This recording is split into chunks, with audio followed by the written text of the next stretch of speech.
Welcome to I Said What I Said, a sports podcast giving you opinions not heard anywhere else. I'm your host, Brad Wakai, coming to you with my partner and co-host, Tyson Gentry. Tyson, we're back, baby. College football. We got a taste of week 0. We needed more, man. We were texting each other like, dude, we need more football like now. Oh, it sucked waking up the next day and just being like, well, what do I do? Yeah, and we opened it up. We hit the play of the week. We did not hit our first four-leg parlay there. But I mean, we can get into it.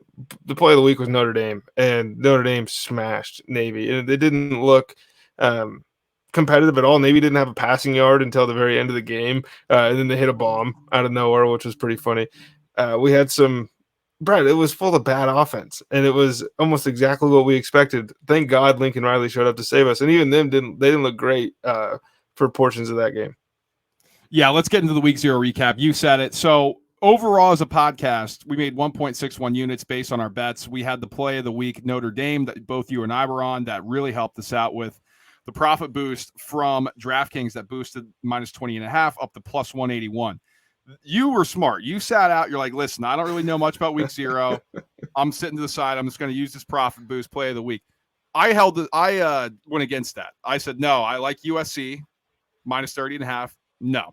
Loved USC San Jose first quarter over 14. Thought we'd at least get a push. No. So I lost 2 units there. So I actually was the one holding us back, Tyson. I was minus 0.19 units here on the podcast, unfortunately. Now, our chalkboard, which Tyson will tell you about later, I did great in the live market.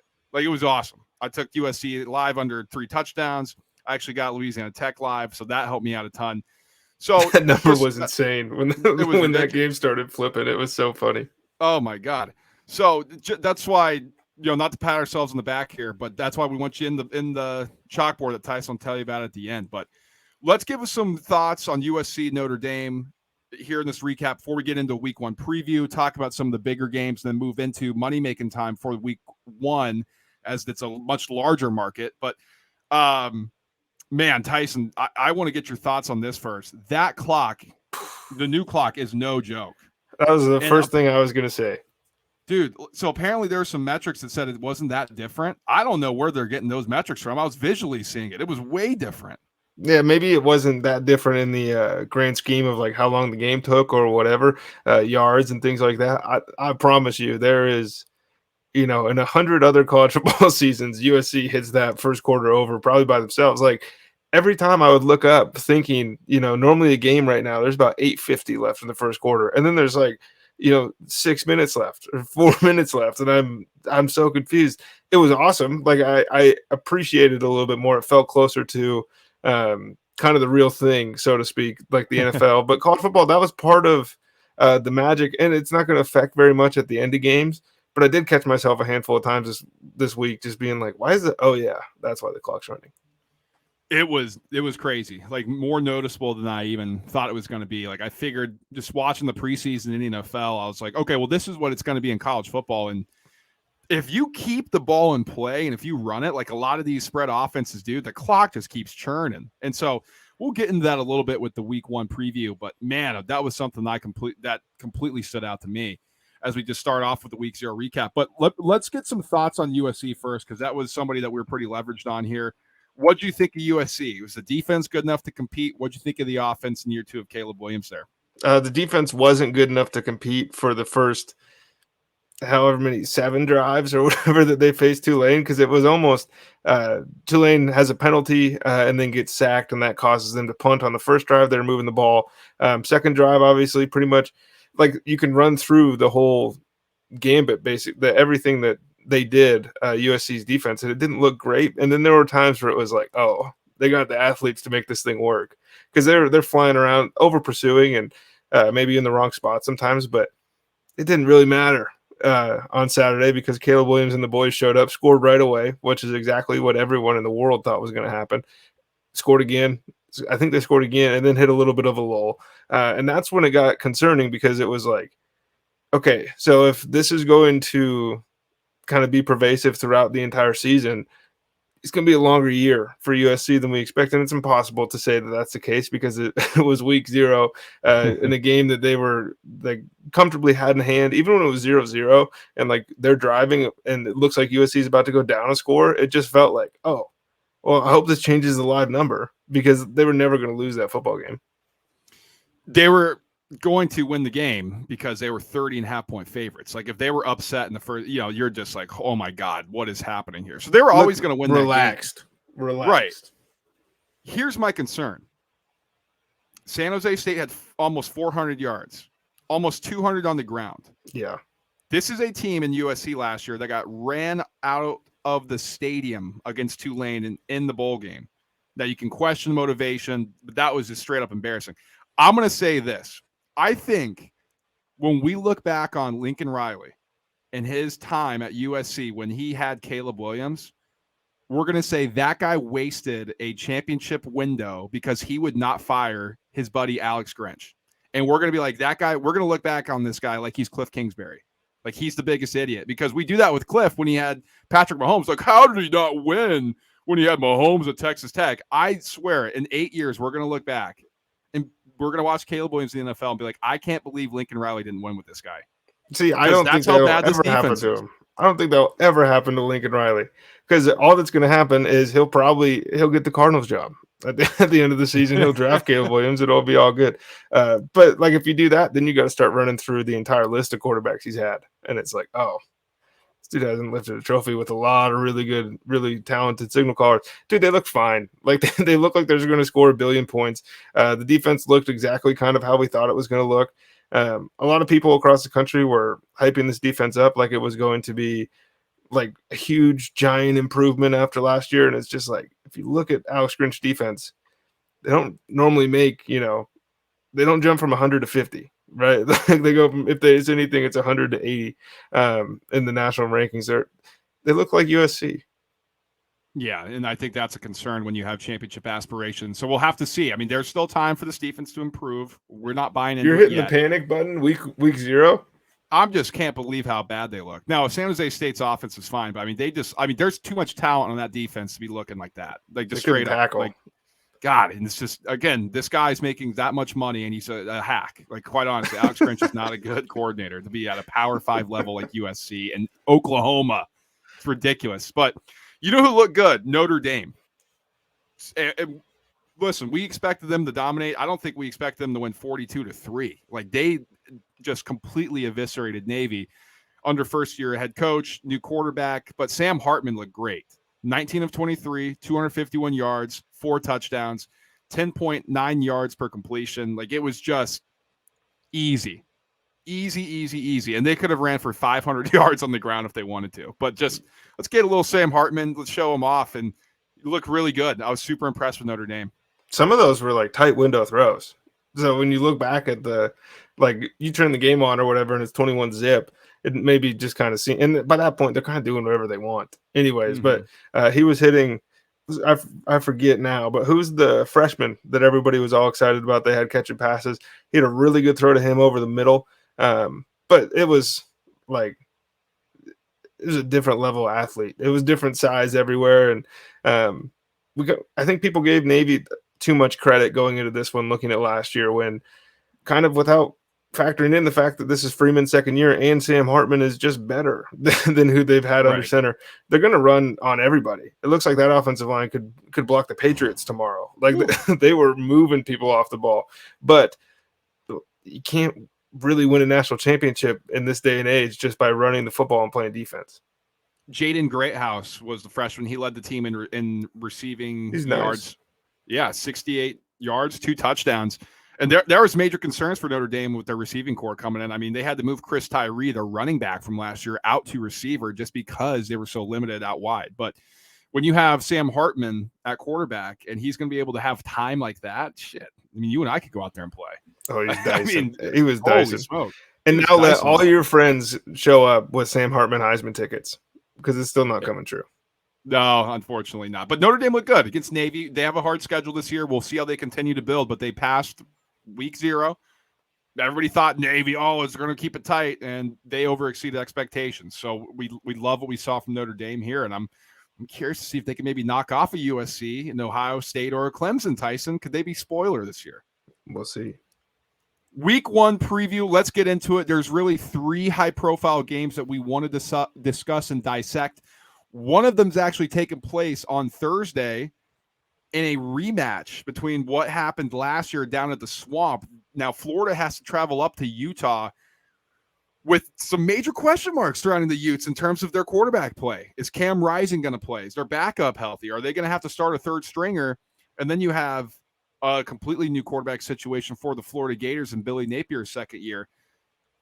I think this is a super fascinating game. I can't wait to watch this one. It's at 8 o'clock Thursday night on ESPN, 8 o'clock Eastern for those non-Eastern folks like Tyson. What do you think about this game just on the surface? I think I'm going to sit there with a notebook and I'm going to write what I learn about these teams because I have no real idea. I think Florida's going to be way worse this season than you do. We discussed that in our SEC breakdown. We're kind of similar pages here with Utah, but again, it's like I don't know who's playing quarterback. Not only for Utah, we don't really know what to expect from Florida at the quarterback position. We don't know what to expect from Florida at a lot of different positions. Utah a little bit more solidified, but they've been churning and burning guys for the better part of 6-7 years now. This is going to be fascinating. Obviously, the way this game ended last year, you expect Utah's going to want a little get back, a little frustration, especially now that they're in their house. But it's going to be. This is one that I'm going to be sitting there watching intently because I'm not an Oregon guy. Like I love Washington, but I don't see it this year. I still think if anybody really is going to put the boots to USC, it's got to be a physical football team. And if Utah looks like they can play at a decent level and on offense, all of a sudden, things get a little bit more interesting. Yeah, I'm curious what they try to do game plan wise. If Cam Rising's out there, is he even healthy enough to play? I think those are the things that you got to figure out. As far as it goes with Florida, I think the offensive system for Graham Mertz, it's got to be way easier to digest and to play than what he's been doing at Wisconsin. Like people will be more open for sure. They should be, at least, right? Like you would, and it's just his job to hit him. At least that's the theory in a Billy Napier style of offense compared to what he was working with at Wisconsin. Can you hit him? That's the question. Is Florida going to be able to run? That's the question, because I do think they'll have to try to impose their will on this Utah team and dominate the line of scrimmage. So I completely agree with your sentiment. This is a notebook game. Like I'm much higher on Florida than you. I'm much lower on Utah this season than you. And so we're kind of inverse here. I think one of us is going to have a good idea about where we stand, or both of us are going to have a good idea where we stand on these teams in our season-long market. Unless this is a close game, then we'll probably learn nothing. True. It's like a field goal game. It's like, okay, well.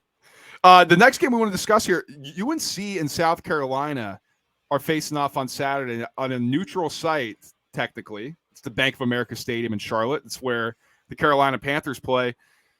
So North Carolina's favored. I think this is a classic spot where, Tyson, we've looked at a North Carolina and Mac Brown coach team in recent years and been like, wow, they have completely underwhelmed us. Just think back on Sam Howell, right? Supposed to be the top 10 draft pick. He threw like 17 interceptions supposed to go number at one. Virginia Tech. Yeah, it was brutal. And that North Carolina team fell off the rails. Similarly, South Carolina, what are their expectations this year in the second year of Spencer Rattler? Second year of Drake May up in North Carolina. What are your thoughts on this game? So this is you mentioned us being inverse. These are two programs that went a completely different direction at the end of last season. UNC comes back to earth and we're excited about them, but we know, okay, this isn't a real contender right now. And meanwhile, South Carolina is just putting the boots to all the best teams in the country. Like they beat like a bunch of teams 3 in a row there at the end of the year. There were games that they shouldn't have been in. I'm intrigued to watch Drake May play against maybe a higher caliber of athlete than he's going to see for most of the season. It's not like South Carolina is like lighting stuff up on defense, but this is an SEC defense and it's going to put guys in the league. So it'll be interesting. 2.5 is hard for me to get my head around. But again, like I'm not a South Carolina guy. I know everybody loves Beamer. I like Beamer too, and everybody loves the way they ended the season. But I think UNC has a chance to be pretty good. And if Drake May is as special as people say, don't forget, if Caleb Williams didn't exist, this would be the generational guy. He just happens to be paired in a class with some dude that we haven't seen before, at least do it like this in college. So I expect Drake May to put up, numbers. And Sam Howell was always to me, Sam Howell felt fraudulent like that offense. It wasn't necessarily his fault, but it was like, I don't like this at all. Where Drake May kind of feels like, oh, he just makes those problems go away sometimes. And that's the difference between those two for me. I completely agree. I think the difference is you have Drake May. And while the expectations were that Sam Howell was going to be a top 10 guy and he fell down in the draft, there's no way this kid falls in the draft. I'm just going to say that right now. Like, he's way more talented than Sam Howell. So I think that's the difference maker here. I think he's better than Spencer Rattler. I think there's some question marks about the offense that South Carolina brings back. And I expect North Carolina to live up to this task here and take this challenge and win, beat South Carolina. That's my expectations. I'm not going to put my money on it as we're getting closer to money making time here for week 1, as we give out our best bets and we give out our parlay of the week as well. But I expect North Carolina to win this. So if they week don't, 1 Tyson, prediction. Oof.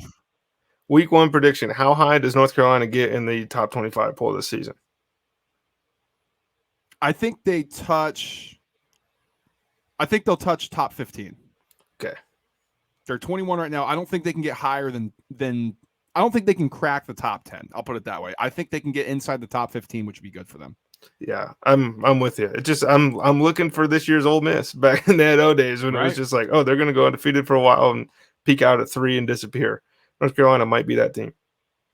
Now let's get into the main event, baby. Tyson's LSU Tigers are taking on the Florida State Seminoles. That's America's team this year. Everybody loves Florida State. They love them. I'll give you what. I'm going to turn the keys over to Tyson for this one because this is his team. He's been chomping at the bit for this game. I've been waiting for this for 365 days, brother. But I will say, like, if you listen to the ACC preview, I'm part of America. I'm very high on Florida State this season.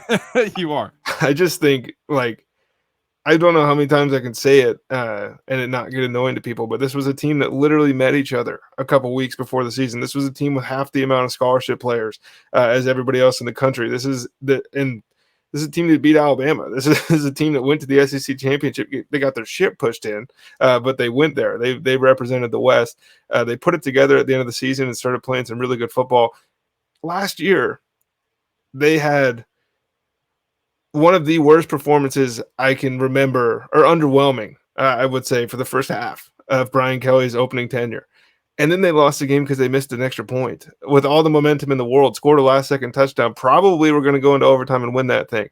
LSU has legitimate national championship aspirations this year, and so does Florida State.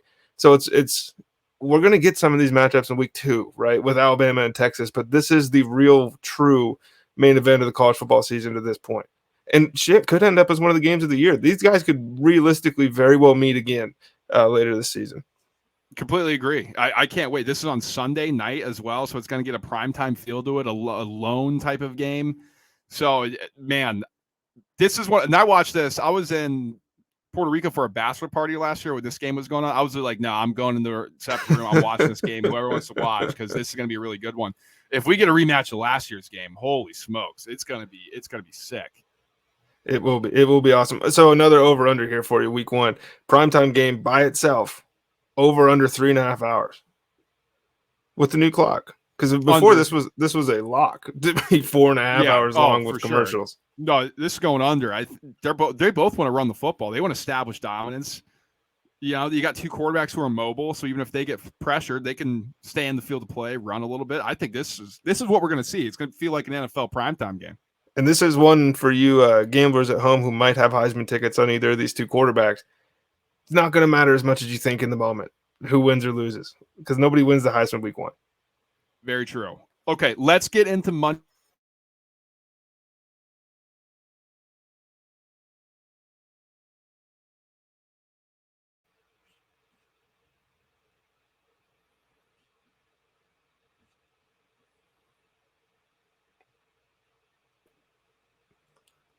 You back? A little technical difficulty. This is driving me insane.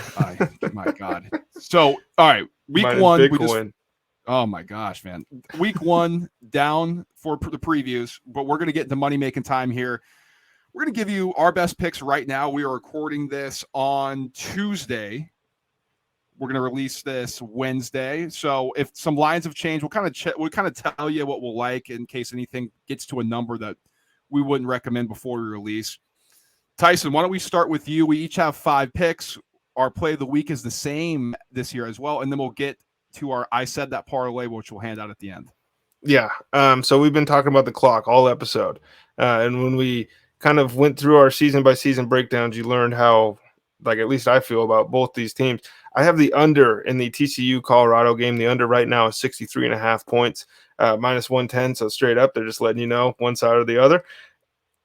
I don't know what we're getting from TCU on offense. And I know for sure that it's going to be better than what we get from Colorado on offense.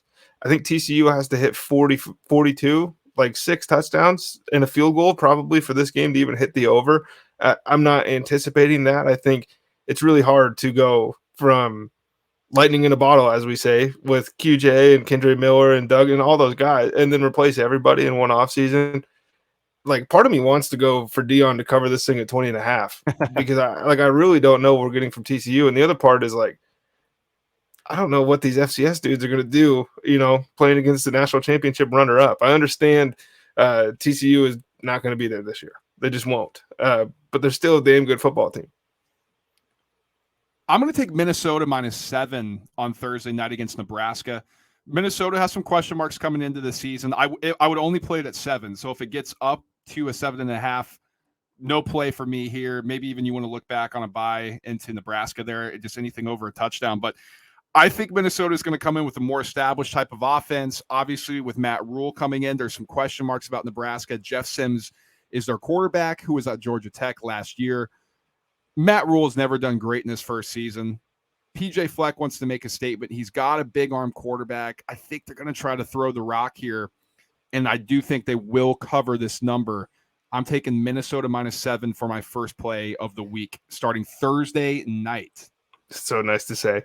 So, Brad, can you tell me what Cincinnati, UCF, and Houston all have in common this season? They're now in the Big 12. Right. What do they all have in common last season? They're all, what was that, conference? No, not conference, AAC. And none of them won the American Athletic Conference. They did not. My second pick, and like this is one that I love, and we'll get into it too, but I just wanted to give some shout outs here. Tulane -6.5. Like, this is Willie Fritz, who is a fantastic coach. He had a rough first 6 years at Tulane, which is an extended period of time, I understand. But this is a FCS legend, a guy with like a 70% career win percentage, and he's lost 40 games in his last couple of years. Michael Pratt's back at quarterback. He's their best player.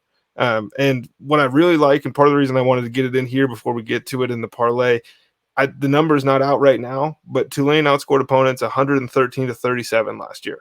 I want to see what the Tulane number comes out to for the first quarter, but I'm comfortable with anything under 7. Wow. Anything under 7 for the first quarter. It's probably going to be under a field goal. Yeah, it'll be 3.5. Oh, max. If at a 6.5 line, oh my gosh, you could just probably might be able to take a pick 'em too. That'd be great. My next one here, I'm taking Louisiana Tech plus 20.5 here against SMU. They got to go into Dallas. Now, did they look great against FIU? No, they did not. They also put up 400 yards and got really unlucky and really could have covered that spread with ease. Missed a ton of field goals. That was just a wacky game, but they got everything out of the way here in terms of they got the first game under their belt. SMU has not played yet. Maybe that rust is there for them. And some of the power ratings that I trust that I was looking at, like, they don't have this anywhere close to 3 touchdowns. Like, it's 2 scores max in the way this is rated. Now, if you don't have the stomach to take and back Hank Bachmeier, I completely understand, because I was not happy last week. That was rough. That was rough. But I'm going to back them here. I think they played much better than what the final score indicated. I think they can hang out in this one, especially when they get the ground game rolling. I'm going to take Louisiana Tech plus 20.5. Hopefully it gets up to 21, but I'm going to take it under the 3 scores here. So I'm going with a little disrespect play here. Clemson -12.5 against Duke. I think that there is a realistic and almost 100% chance that Dabo has stirred this team into a frenzy over the offseason with the amount of love that Florida State's got to take their conference, to take their crown, to take their spot in the college football playoff, because dag nabbit, that's Clemson, and he's earned it, right? I mean, 12.5 points. Like, I picked Duke to hit their over this year. I think Duke's going to be a good team. I think Clemson is going to come out gangbusters. There's no way that this is a 2-score game to me, at least, because Clemson is so much better. They're better coached, and like they're going to be fired up. This has to be a message game, especially with the way they started the season last year. Almost put them in the dumps from week 1, scoring 3 points or whatever it was against Georgia. And then it was like, oh, well, doesn't matter if they win out. This team stinks. I'm so intrigued by that game. I'm looking forward to that because Duke they're like a hot team this year, right? Especially with what they did last year. If Clemson could just come in and like stomp out that fire, 49-14 or something. Yeah, so that's me want to keep an eye on for sure in the ACC. Tyson, my next one, I'm taking North Texas plus 6.5 at home against California. Are you kidding me? I'm just going to say this right now. California's on upset alert here. Like, if you want to sprinkle something, North Texas is plus 205 on the money line. What's North Texas' weakness? The secondary. I'm not trusting anybody on Cal to attack that weakness there. Plus, Cal, I'm not sure if they're going to be able to slow down the offense that North Texas brings. Now, there is a different quarterback, but he's a super senior. He's a graduate. He's been around. He knows what to do. He's going to come in. This is a guy who picked North Texas. He wants to play an extra year. Decided, hey, I'm going to go play here. Des Place is going to be rocking. They're going to be ready to roll, and they're going to want to upset Cal, a Pac-12 school. You want to come into Texas and play us, we'll show you how good we are. Under a touchdown, I wish, this moved down above a touchdown. I still like it here. If it gets up to 7, that'd be great. I expect this to actually move down further. So take North Texas plus 6.5 here. Cutting a promo there for your boys in North Texas a little bit, almost a commercial. My last play here before we get into the play of the week, I have Washington over 37.5. I don't love this play. This is kind of just a gut thing for me. I think this is again, like it's hard to handicap at the beginning of the season. So you kind of rely on what you know. And what I know is that Michael Penix Jr. and the Washington Huskies are going to put up points. I don't know if it'll be 38, especially with the new clock. Maybe Boise State's defense is good enough to keep them out of the end zone 6 times. I think that in order for Washington to get the recognition and the love that they feel like they deserve, they're going to have to treat this season like they're playing in the BCS. Like I really think it's going to have to be like, hey, we score 60 on everybody. They cannot deny us within the top 10. And then obviously at a certain point when you start playing Oregon and USC and stuff. But this is a team that wants to win a conference championship, wants to be in the college football playoff. And they're coming from a disadvantaged spot because there will be a 1 or 2 loss SEC team. It's probably going to be ranked higher than them at the end of the season. So how do you combat that? You got to put 50 points on everybody you play. That's interesting. I wonder how Boise State's going to do too with this new clock. Like, I think they may be trying to run it. I'm not quite sure. I wonder what their strategy. It might be a case where they just their time of possession at the end of the game is like 12 minutes. Yeah, it could. I'm curious about that. That's going to be an interesting game too. Like, we didn't necessarily highlight it just because it's not, big name teams, big name kind of competition. But we know Boise State, man, they want to upset people when they go and play a higher conference. That's for sure. My last one before the play of the week, I'm taking Baylor minus 27.5 at home against Texas State. There's a new regime in Texas State, and I think Baylor really wants to get off to a good start this season. Like, that defense was just super questionable. I think all offseason they've heard that, okay, maybe it was a fluke a couple years ago. They were super unlucky last year. I don't know if that's going to be the case this year. I actually think that might regress positively for them, where they're actually doing the turning over again, and then next thing you know, they're rolling. And so I'd like Baylor to win by 4 scores, especially against an offense that's unproven, a program that's unproven. You got to go play in a tough environment in Baylor. Give me them minus 27.5. If it gets up to 28, I like it as well. Anything above 28, not interested. They're no North Texas, dude. No. Texas State is not North Texas.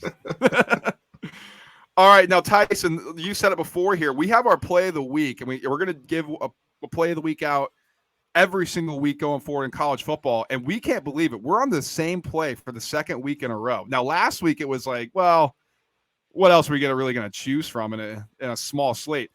We got a ton on the board this week, and yet we've gone on my alma mater, and it's game week, baby. I got the hat on. I'm pumped up. We like Penn State minus 20.5 at home in NBC's primetime game against West Virginia. I'm so pissed that this is like I went through the entire board trying to find something I liked more, and I just can't. This is the first time in the history of this show we've had 2 play of the weeks in a row that are the same. And we don't talk about these like with each other before the show starts. We're not coordinating this for anybody listening. This just happened. I'll kind of clear the runway here and let you just go in because this should be another touchdown at least.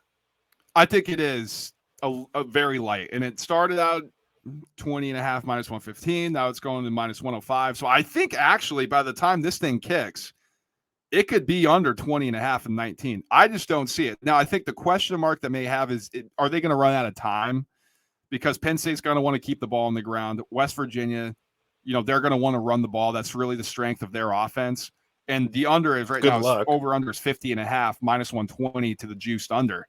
So they're expecting this to be a low scoring game. And then it's way easier to cover big numbers in low scoring games, obviously. But I just don't see it with this West Virginia team. Like Penn State, I think, is going to have a ton of possessions on offense to be able to run them out of the gym just because their defense is going to overpower anything that West Virginia throws at them. And it's similar to, I think some people kind of look at things and they're handicapping things from last year and thinking, okay, well, maybe I'll change some things up with the clock. It's big spread, big number. Okay, I got to take the underdog. A lot of people were saying that about Navy. And just the talent discrepancy on that field, just Notre Dame could do whatever they wanted. I think that's a similar situation here for Penn State. I think Penn State, like 31 points clears this number. That's what I think. Like, I think West Virginia is going to be lucky to get 10. And I'm pretty confident in Penn State to score over the 31 number by themselves. They're going to run the shit out of the ball. They're not going to put everything on tape yet, but there will be some moments where you're like, oh, so maybe Drew Aller is good.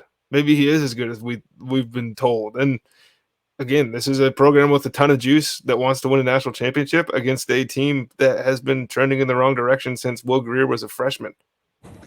4 schools before he showed up there. Over under 34.5 for Penn State, over under 14.5 for West Virginia, juiced under. So like right on the number here. And Tyson's telling you if he likes over 31, that they're setting to that 34.5. So there you go. Well, that's our play of the week. So 5 picks for us each. We have everything tracked into our tracker, but don't go anywhere. We have our I Said That parlay that we're giving out each and every week. And Tyson, some of our legs are in here from previously, but we've also gone to a different spot for it as well. So why don't we share this with the folks out there? Baylor minus 27.5. I explained that, but we have Texas Tech minus 14 here. And here's the main reason why.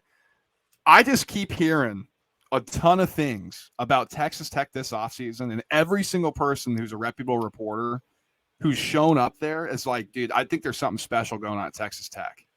And I just don't know if Wyoming has the horses to compete with them. I don't care that they're at home. You're getting a better number then on Texas Tech. I think they could just snuff out Wyoming. I am laughing just because it's like you're tapped in Texas. It's like you got all the connects in Texas, man. We stayed very regional for this parlay. Obviously, Baylor, Texas Tech, and then Tulane, LSU. We didn't move very far. But yeah, no, I agree. Like, I think you could put a different team's name on Texas Tech with Texas Tech's players and post that as them playing Wyoming. That number's probably 17.5, like something like that for the game. And it's Texas Tech is one of the most fun teams in college football to root for. And so it's not a bad thing to throw on one of these random little parlays that we put together. The other leg, Brad, and this is one that you were on with me, so I don't want any shit. Yeah. No, I'm into it. Come true. LSU minus 2.5, and I kind of mentioned why we think that's the case. And like Mason Smith tore his ACL or Achilles or whatever in week 1 last year. He's suspended this year for week 1. So it's going to be all the guys on the field that you had last time. And I think that LSU wants to send a message because let's be real. It's college football. Every year there are a couple teams that we champion in the preseason that show up and aren't physical enough to play with really good teams.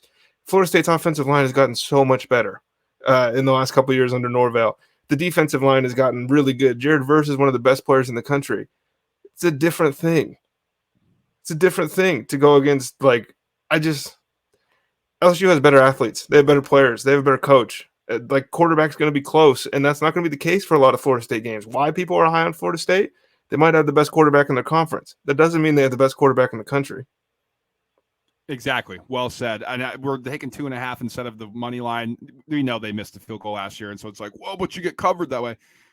I think that was fluky last year. We're just going to take the 2.5. Gets us better odds. Gets us to Tyson, for the podcast listeners, plus 1190 on this 4-leg. I said that parlay for week 1 of college football. We're hoping we hit one of these. Like, that would be awesome. That'd be just fun. Like, don't go crazy on these, like we said. Like, we obviously know parlays are sucker bets. It's just something fun that we can throw down and a little pizza money and just have a little fun watching.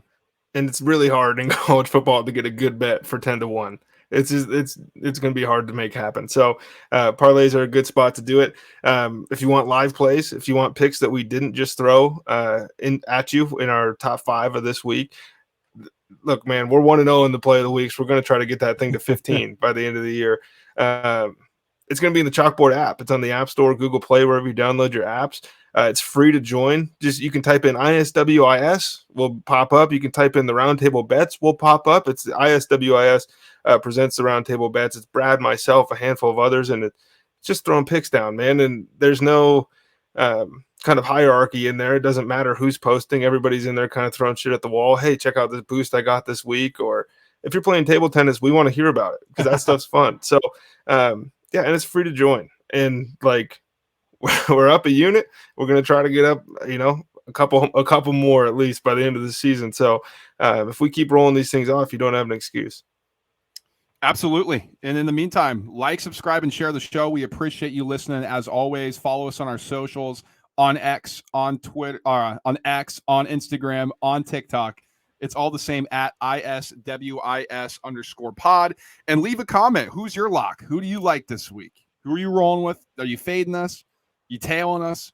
Let us know in the comments, because that really helps us out as well. And we do want to hear from you. Now, Tyson, it's week 1 of college football as we get ready. Next week is week 1 of the NFL. And we got a lot of content coming out before then. NFL win totals, both the NFC, AFC. Our future bets that we're getting down now that preseason's done, no more injuries. And then previewing week 1 in the NFL. We can't wait for it. We hope you guys are excited as we are for the football season. We'll talk to you guys soon. Until then, peace.